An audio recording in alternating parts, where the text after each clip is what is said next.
Hello, BookTube, and welcome back to BookTrek 2021. This is a 5-month mission I'm embarked on with a bunch of other booktubers where we're reading Star Trek fiction for the whole rest of the year. We spent all of August reading Star Trek, the original series, all of the novels that came out of Star Trek, the original series. And we're spending September on Star Trek, The Next Generation, an iteration of the show that I have traditionally disliked.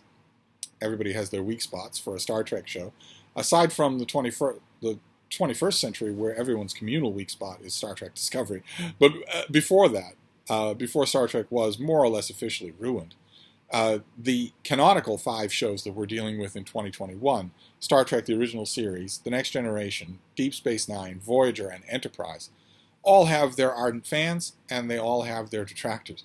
Even in our own group of booktubers who are doing BookTrek, there are the favorite series span the spectrum. I know, for instance, Mark Richardson and I know and love the original series to distraction. When you look apart from that, when you set the original series aside, my own favorite is Voyager, and I think his is Enterprise. And that range is all around, but as I noted in an earlier video, one of the things I've noticed about The Next Generation is how deeply it has imprinted itself on its fans. They love it in a way that is different from the way that those of us who love the original series love the original series. Like, for instance, I myself was with the original series from the beginning. I watched it when it was new, when I knew nothing about it, when it wasn't, in other words, so to speak, Star Trek.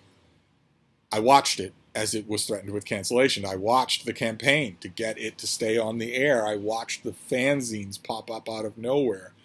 And I also watched as Paramount took a big gamble on a multi-million-dollar movie, and it paid off. And suddenly Star Trek was back in the biggest way imaginable. And the joy of that, the sheer pop cultural life joy of that experience. I went through all of that, and that creates a deep bond of affection.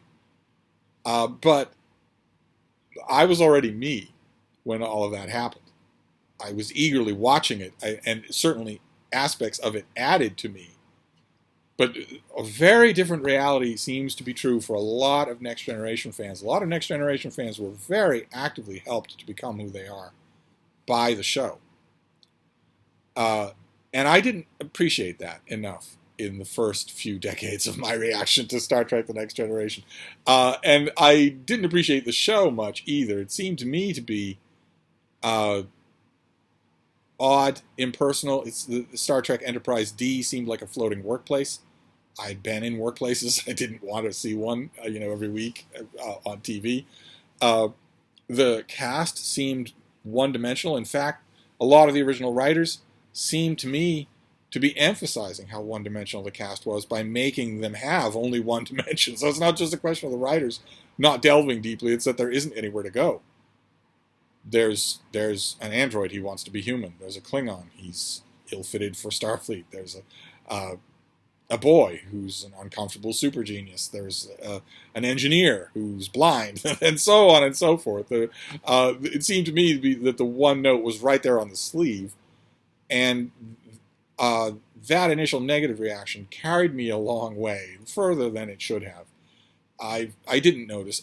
Star Trek The Next Generation fans have been telling me for decades, and my co-hosts this time around have been emphasizing it all over, that the first two seasons of Star Trek The Next Generation, you really shouldn't judge the show by that. Naturally, I was thinking that of course you would, right? Because the Star Trek The Original Series was almost over in its second season. And its second season has some of the greatest episodes in any franchise of Star Trek. First season as well.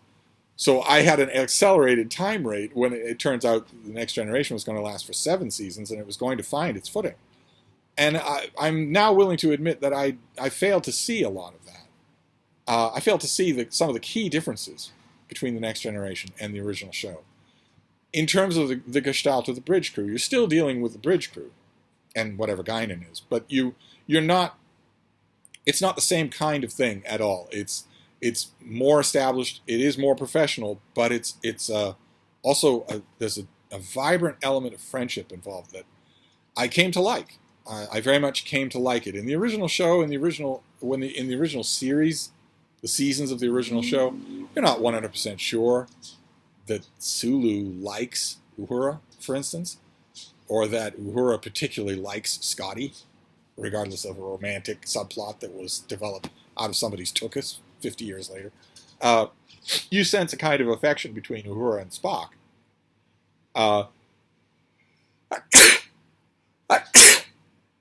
But what I'm trying to say is it feels ad hoc. It doesn't feel like it was part of a series Bible. Whereas the rock-solid friendship of all of the main characters in The Next Generation does seem to be built into the DNA of the show. I didn't appreciate that enough. So I've been really enjoying... What's the matter, baby? Come here. Come here, Frida. Come on. Come back up in the frame. Your friends want to see you. Come here. Come here. Come on. You can do it. Come on. You can do it. Come on. She slipped on the floor once when she was jumping onto the couch, and she's never forgot it. So she needs a huge amount of encouragement. Come here. Frida, you can do this. Come on, baby. Come on. Come on. There you go. There you go. Good job. Good job. Very good, baby. Yes.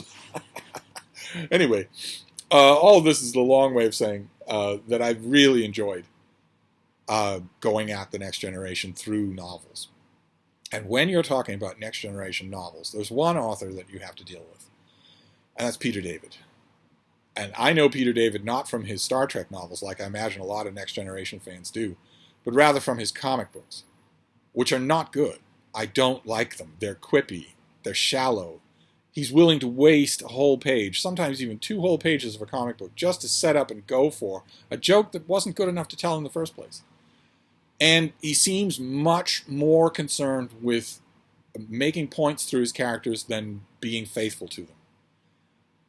And so when he started to get more and more work writing Next Generation novels, I worried about that and seemed to see a lot of it. One thing I will give him credit, and I imagine this is true for a lot of my co-hosts, he's a really readable author. Whether in comic book, or maybe he learned it from comic books, or on the printed page, he's a really readable author. And I don't know what I was getting on my high horse about, especially since I was being so huffy about whether or not there were any characters to desecrate in The Next Generation. But I typically thought that his novels, while interesting to read, felt extra-canonical. They felt ex-cathedra. They didn't feel real, if that makes any sense, when you're talking about Star Trek novels.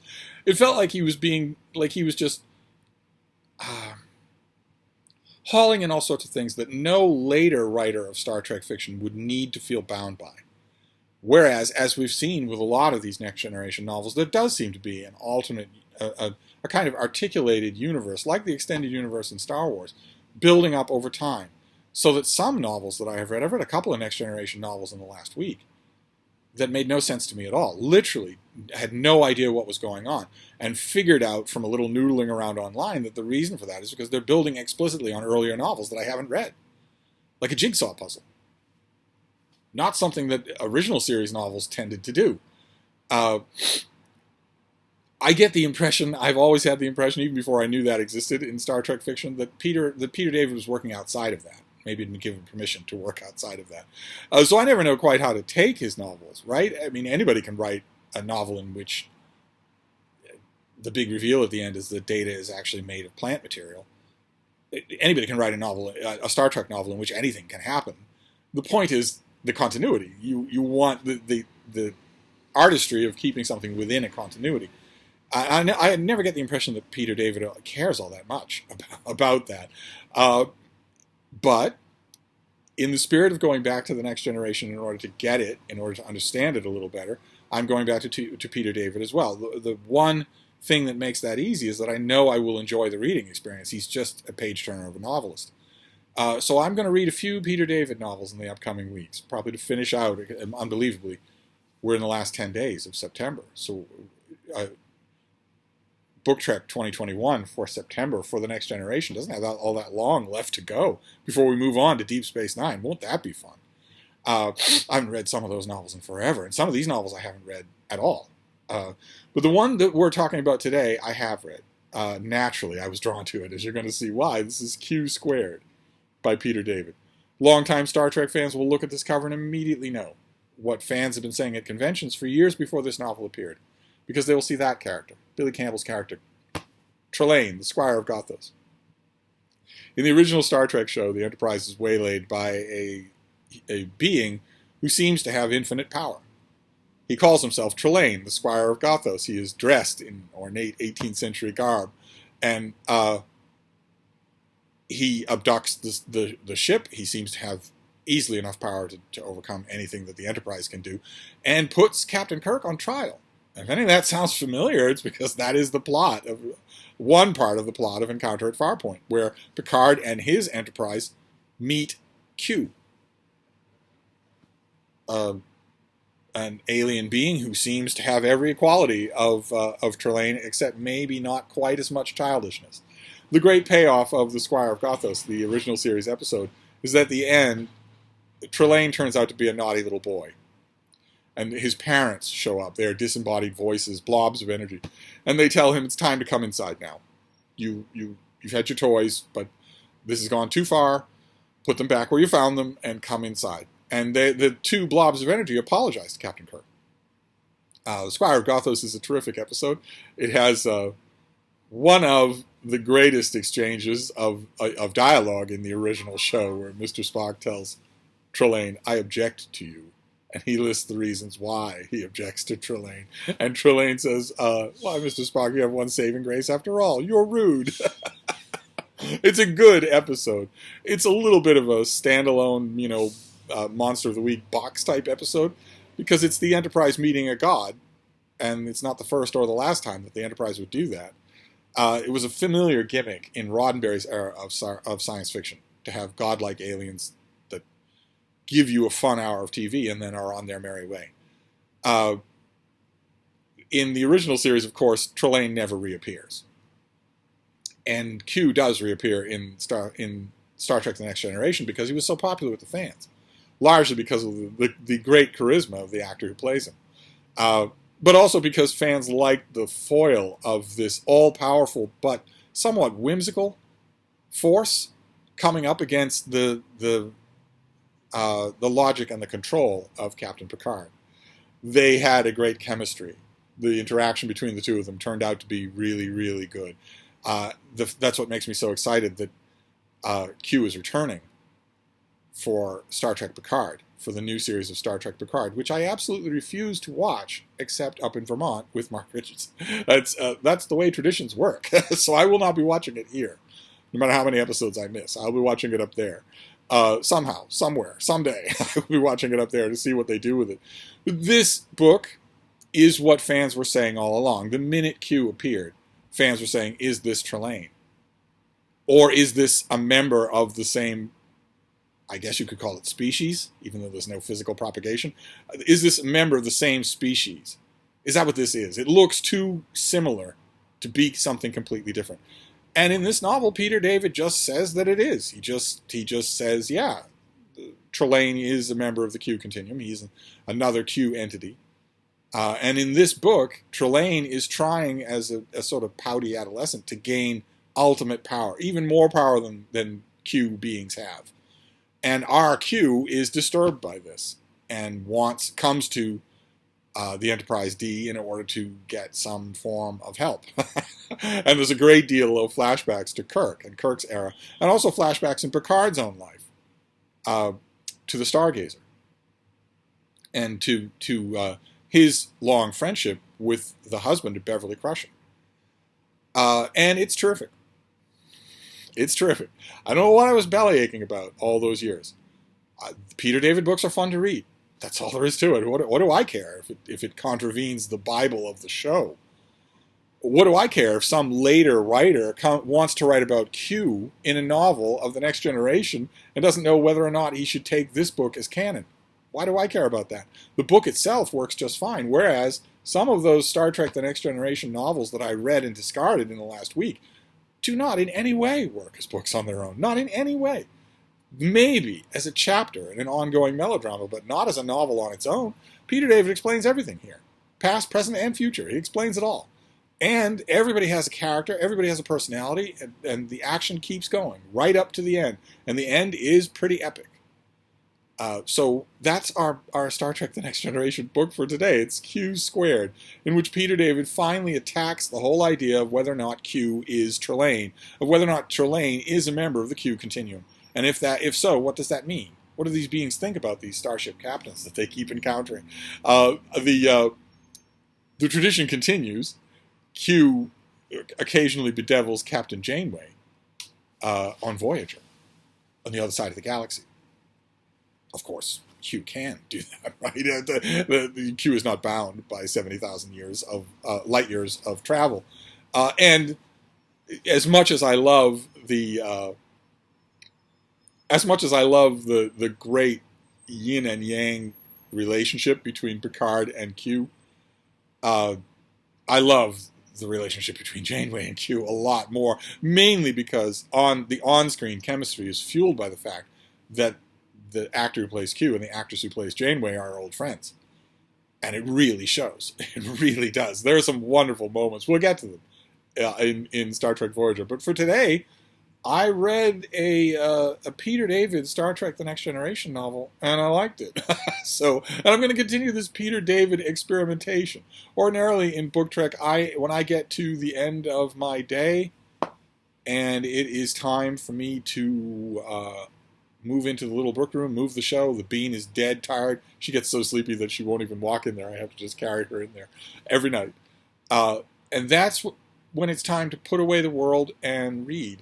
And when that happens, I go to my selection of Star Trek novels and I just sort of spin the wheel. But I'm not going to do that tonight. Tonight I'm going to pick another Peter David novel. Another Peter David Star Trek novel. I think I know exactly which one it will be. There's one that I think is the favorite of almost every Star Trek The Next Generation fan that I've ever talked to about the novels. There's one particular novel that, again, reaches into the original series, The Doomsday Machine. This huge extrasolar killing weapon, planet-destroying weapon. An absolutely great episode that I have watched on the big screen with the new special effects up in Vermont. A fantastic scene that introduces us to the doomed Commodore Decker. And to that great moment when Kirk relieves Commodore Decker, his superior officer, tells Mr. Spock, I order you to take command of the Enterprise on my personal authority as captain. And Spock tells Commodore Decker, you're relieved. Decker says, I don't recognize your authority to relieve me. Spock says, Commodore, you are relieved. You can file a complaint with Starfleet provided we survive long enough to reach them, but you are relieved. Don't force me to put you under arrest. And Commodore says, you're bluffing. Spock says, Vulcans never bluff. It's a great episode. It's very moving. It's very predictable, but it's very moving, perfectly dramatized, pacing-wise. Just about as good an hour of old-school TV as you can get. And there's a Next Generation novel written by Peter David in which he comes up with the idea. Again, I don't know if it's continuity. I don't know if any other Star Trek writer ever respects it. He comes up with the idea that original planet killer was created as a defense against the Borg. And I read that novel a long time ago in a very hot attic. And it took me out of myself. I remember enjoying it so much that I stopped paying attention to whether I was hot.